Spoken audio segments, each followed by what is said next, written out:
सर्व पक्षीय नेते मंडळी, आमचे सगळे ट्रॅक्टर आणलेले सर्व बांधव उडातानात आपले ट्रॅक्टर घेऊन इथं आलेले, त्यांची जी कळवळा मित्रो 2016 साली आपल्या जिल्ह्याचा शिक्षणाचा अनुशेष राज्यपाल महोदय आणि त्यावेळेसचे मुख्यमंत्री देवेंद्र फडणवीस यांनी मान्य केला।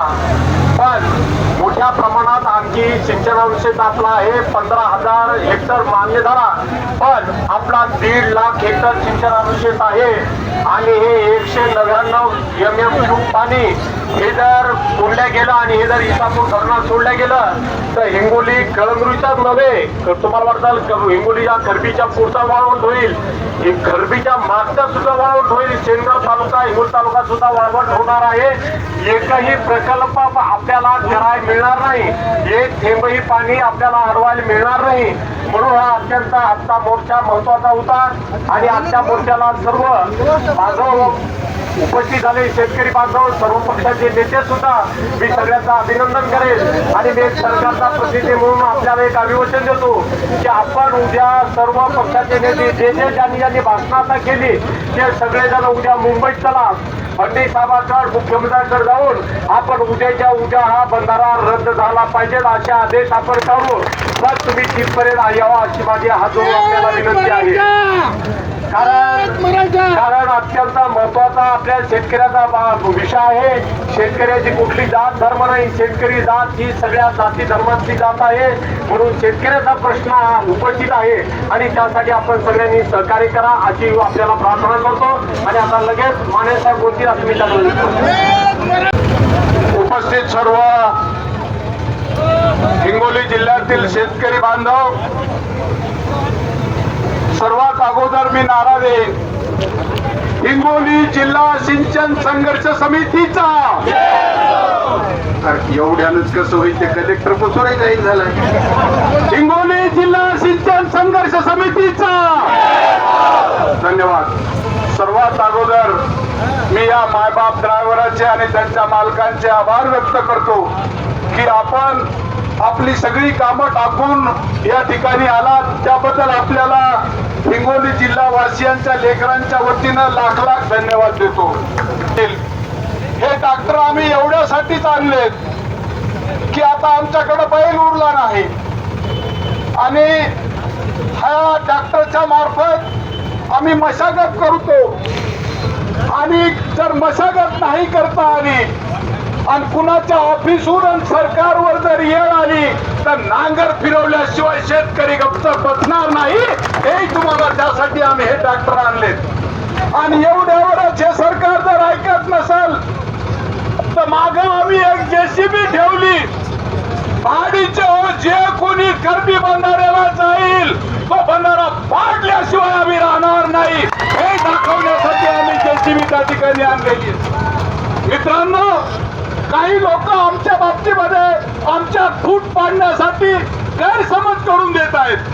कुणी काय सांगतं की मग हे पाणी आंध्राला चाललंय, मग याचा उपयोग काऊन करीत नाही, कोण म्हणतं उपयोग करीत नाही, एक नाही दोन नाही 57 योजना हा आमच्या 2001 पासून प्रलंबित आहे। त्याला किती पाणी लागतं? एका योजनेला 2 दलग आम्ही पाणी गृहीत धरा, अर्धा धरा, एक धरा, तरी आम्हाला किमान 60-70 MMCU पाण्याची गरज आहे। आणि ही नदी वळवून इसापूर मध्ये हे पाणी किती सोडायला लागलं? 109 MMCU पाणी। राज्यपालांनी आमच्या जिल्ह्याचा सिंचनाचा अनुशेष मंजूर केलाय, तो आहे 15,000 हेक्टरचा। ते भिजवण्यासाठी किती पाणी लागतं? तर त्यासाठी पाणी लागतं 57 MMCU पाणी आम्हाला लागतं। मग ते पाणी कुठून आणणार आहे? तुम्ही अगोदर आमच्या त्या पाण्याची व्यवस्था करा, 15,000 अगोदर आमचं सिंचन करा आणि उरलेलं काय असेल त्यानंतर तुम्ही नांदेडला घेऊन जा, ही आमची पहिली अट आहे। आजपर्यंत आम्हाला रोखलं की कयादवरती बांधारे होत नाहीत, काय तर म्हण 5 मीटर उंचीचे होत नाहीत। आता निकष बदललेत, शासनाने निकष बदलले, कमी उंचीचे सुद्धा बांधारे तुम्ही त्या ठिकाणी उच्च पातळी बांधारे घेऊ शकता। या बांधाऱ्याला किती पाणी लागणार आहे, किती सिंचन त्यामधनं होणार आहे? 1 नव्हे 2 नव्हे 7 उच्च पातळी बांधारे हे आमच्या कयाधू नदीवरून होणार आहेत. बरं मला सांगा, काही लोक आमचे काही फुल चापा द्यायला लागलेत, नाही हो पूरच लई आलेत. अरे भाडीचे 2006 पासून आताच पूर आला, मग हा पूर असते का? काही सांगायचं, उचलली जीभ आपली लावली टाळला. आणि मला सांगा, हे पाणी जर इकडं जर रोखलं आणि इसापूर मध्ये जर वळवलं तर खालच्या लोकांना काय द्यायला काही शिल्लक राहील? शितोडा काहीच राहणार नाही. मग मला सांगा, हीच कयाधू माय कधी तुम्हाला भरभरून देते तर कधी दुःखही देते. कव्हा माय आपली आपल्याला चापटही मारते.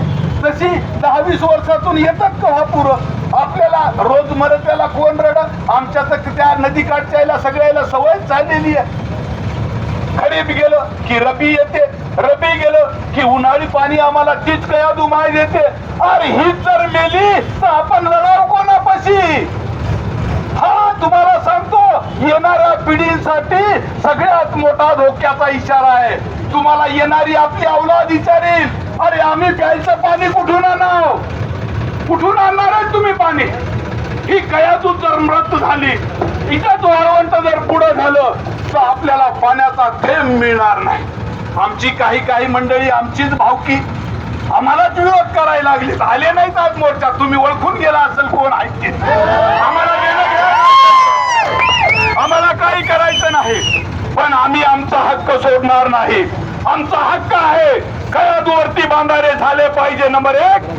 नंबर 2, आमच्या या कयाधू इसापूर जो उजवा आमचा कॅनल आहे त्या कॅनलला मायनर 1 ते 17 हे पूर्ण बंद पडले. का आम्हाला तुम्ही हिंगोली जिल्ह्याला पाणी देत नाही? जमिनी आमच्या, घरदार आमचे, आम्ही बर्बाद झालो आणि पाणी मात्र खालच्याला जातंय. एक वितरिका नंबर 1 पासून ते 17 क्रमांकापर्यंत सगळ्या मायनरला पाणी हे पुनर्जीवित करून त्या मायनर हे आम्हाला पाणी मिळालं पाहिजे.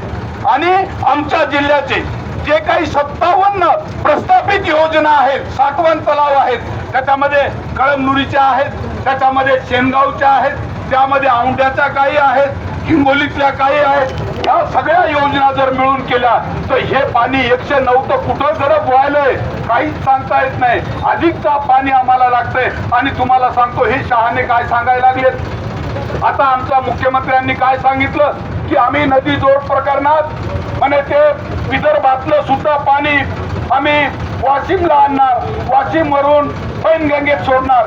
मग मला सांगा, हे 1000 कोटी तुम्ही कायला खर्च करायले? अरे कडूच्या एवढे तुम्हाला खर्च करायचे तर आमचे रानं गेले, द्या ना आम्हाला. का म्हणून तुम्ही पैशांची नासाडी चालवली?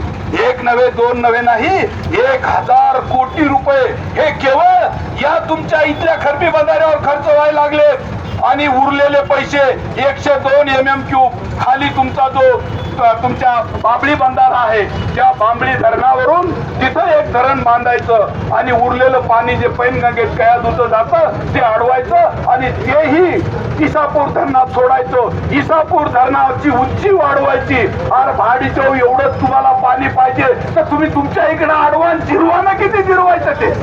आमच्या हिस्साचं पाणी आहे.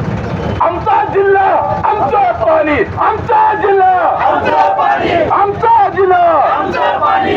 आणि मी आपल्या सगळ्यांच्या वतीनं शासनाला इशारा देतो, हे खरबी बंधारा त्याची निविदा जर रद्द नाही केली तर आमचा बळी गेला तरी चालेल, परंतु रद्द आम्ही तो बंधारा होऊ देणार नाही, हे तुम्हाला या निमित्तानं सांगतो. आणि विशेष एक आनंदाची मला बातमी आमच्या सापळी धरणवासियांना सांगायची.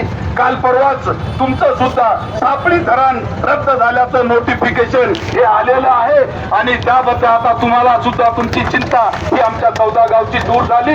परंतु केवळ टाळ्या वाजून चालणार नाही, तर आपल्याला उच्च पातळी बांधारे हे कयाधूवरती बांधून झाले पाहिजेत. यासाठी आपल्याला हा लढा द्यायचा आहे, एवढं नम्रपूर्वक सांगतो. आणि परत आपण सगळेजण आलात त्याबद्दल सर्वांना धन्यवाद देतो. जय हिंद, जय महाराष्ट्र. आता